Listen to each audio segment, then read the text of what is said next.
Section 13.3, Second Extra-Biblical Confirmation, 70 Generations. Before we leave the book of Enoch, there's one other prophecy that I would like to examine. Yahweh says to Michael, "Go and announce his crime to Samyaza, and to the others who are with him, who have been associated with women, that they might be polluted with all their impurity.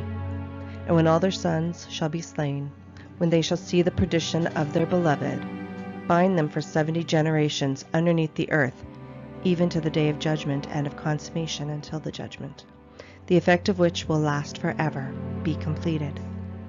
If we use 80 years as a generation, as we did in chapter 11 from Psalm 90 verse 10, and multiply it by 70, it equals 5,600 years. Subtracting this from the end of the 7th millennium, or 7,000 years, when the watchers are finally judged, and we arrive at a date 1,400 years from creation, exactly at the end of Enoch's second week, when Yahweh says to imprison the watchers for 70 generations. It works perfectly with the millennial days timeline.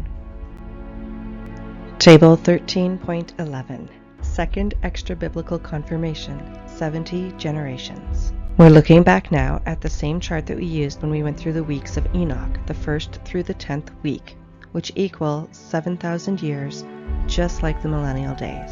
At the end of the second week, Yahweh told Enoch that the watchers would be imprisoned for 70 generations after they watched their children destroy each other. If we subtract 70 generations of 80 years from the very end, the time of the white throne judgment, when the watchers are finally judged, we arrive right at the end of that second week from the book of Enoch. Section 13.4, Third Extra-Biblical Confirmation, the Ages of Elijah. Table 13.12, Third Extra-Biblical Confirmation, Ages of Elijah. In Jewish tradition, Elijah ran a school for the sons of the prophets. He taught that the world was destined to exist for 6,000 years, as preserved in the Talmud. 2,000 of the 6,000 years are characterized by chaos. 2,000 years are characterized by Torah, and 2,000 years are the period of the coming of Messiah. The ages of which Elijah taught are easy to plot on the timeline. The age of chaos extends from creation and includes the flood.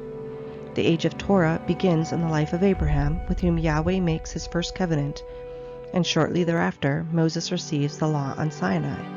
This age continues until the birth of Jesus.